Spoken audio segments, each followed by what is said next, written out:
B96. Mims on the hot seat. Hi, Mims. Welcome. The hot seat. The hot seat. Believe This is me. why I'm hot seat. There you go. It's not as bad as it sounds, though. No. So don't worry. So, I looked online a little bit, tried to find out some info about you. There isn't a whole lot about you, a little bit about like where you grew up and stuff. Yeah. What do we need to know about Mims? Talk a little bit about your childhood. Man, you know what? I grew up in Washington Heights, New York. I got an older brother, younger sister. Came up in a household. I mean, this is probably all bio. I feel like I'm like reading off my bio. Reciting it. I grew up pretty much how like a lot of people in my community grow up. Single parent. My mom raised me. But I do say when I turned 13, my mother passed away. When I was 11, my father passed away. Never really met him. But, still a tragic point in my life, like a real pivotal point for me to kind of grow up early. And that's how I actually got involved in music. When my mother passed away, before she died, she bought me some turntables, and that's how I got into the whole DJing realm and eventually into engineering and production and then into being an artist. I had to kind of be everything at once, and that was like my real inspiration behind becoming a musician. Wow. So in a way, it all kind of happened for a reason. Yeah, and that's why the first album's called Music Is My Savior. Okay. Kind of tied it in, MIMS, my name, Mims. Thought I was clever doing that. That is clever. Yeah, I didn't realize that. Cool. Yeah, and so you have a new album coming out, obviously. Do you get nervous, excited? Like, what's your feeling about that? It's like anything. I mean, because the world's business economy is so down in a slump, you kind of get a little bit nervous because you gotta move with the times, and the times are moving so quick, and technology is becoming so much more advanced that you kind of gotta find your way and your place in. But I got a new album. It's called Guilt. It's coming out second week in May, I believe. And I think it's just gonna be a phenomenal album, and I think we're gonna do a lot to show the world that this is the music that they need to be purchasing and going out there and supporting. Now, if you don't mind, your first single was This Is Why I'm Hot, obviously. That's how a lot of people probably know you. Yep. So, well, first of all, do you get sick of ever performing This Is Why I'm Hot? If I'm getting paid for it, I can't get sick of it. It keeps my bills paid. I mean, you know what? That record was definitely a blessing for me. And honestly, when I can perform anything, I don't care if it's This Is Why I'm Cold. if it makes the crowd move and they have a good time, that's what I'm there to do. Like sometimes I'll even perform other people's records just because I want to make sure that energy level's there. I want to make sure people come out and have a good time. So you're not mad I'm talking about it, right? No, not at all. Good. Not at all. Good. No. And so you mentioned that you sing some other people's songs. What are you into right now? Like, what's one of your favorite songs right now? Do you have one? I'm feeling the Ron Brow's record, the Pop Champagne record, obviously because I'm out of New York, definitely supporting that.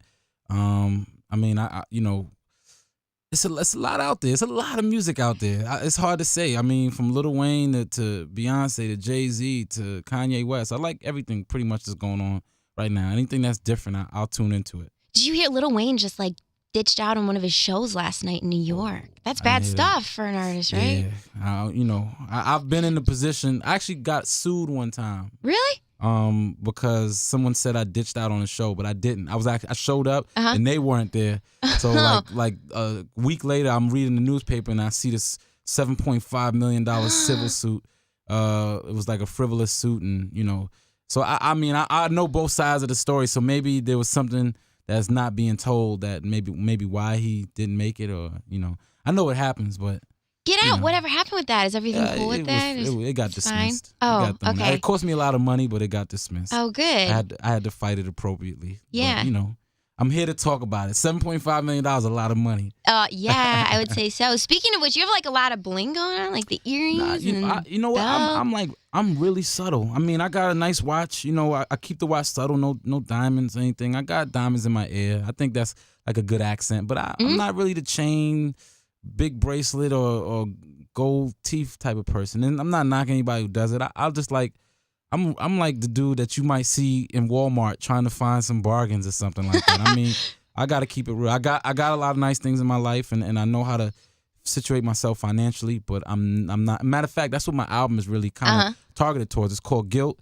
It's because I think a lot of times in music, a lot of artists they get too big for themselves and they get too big for the public, so they start talking about things that other people can't relate to, and I'm trying to like bring it back down to a moderation. I mean, what you see on TV is not always how artists are living. Even though I'm very comfortable, when you see Lamborghinis and helicopters and G4s, not everybody's living like that. So you gotta still stay with the people and like relate to them a little bit. Be on their level. Okay. Exactly. What's the last thing you bought at Walmart? Can you remember? I buy all my white tees and all my wife beaters. I get all my tank top wife beaters. We call them wife beaters. I don't want nobody thinking I beat on women. But I get them all from Walmart. The socks, everything, you know. So every like a couple errands every now and then you'll kind of I live close to a Walmart, so that's like my grocery store. I Who love doesn't that. go to Walmart? Everybody goes to Walmart. That's why it's awesome you go. Yeah, everybody goes there. That's great. Definitely. And what about, do you watch American Idol at all? Do you follow it? Not really. You know what? The funniest part about American Idol is the beginning when everybody's getting rejected. I like watching that, but then I'm on the road half the time, so I don't really get to keep up with the whole serious when they really start singing part. But I like the beginning part of American Idol. Have you watched any of it this season so far? I didn't. No, I didn't. But I'm pretty sure it's very interesting. I think they got like a fourth judge or something like that. Yeah, they have the new judge, Kara, and then they're actually cutting down on the bad auditions. So like they're doing more of the good ones. Is that your favorite stuff? Yeah. Oh, well maybe you won't enjoy it that much. What's the guy who got famous? William Hung? She bang. William Hung. Yeah. Yeah. Do that again. Can you sing? She bang. She bang. That's awesome. And finally, last but not least, so you've been around for a little while now. What's been a highlight of your career so far? Would you say? Just I think more or less just traveling, international travel, being able to go to places that people hardly even speak English and rap, and they understand every lyric and word that's coming out of your mouth. So I mean, I've been to Japan, Switzerland, Sweden, Germany. I mean, these places, like, you go in and you wouldn't believe how much they know every word of your record or every record on your album. So it's crazy. Cool. Well, Mims, thank you so much. Thank you for coming by. We appreciate it. Thank you very, very much. Thank you. Cool. Thank you. All right. B96.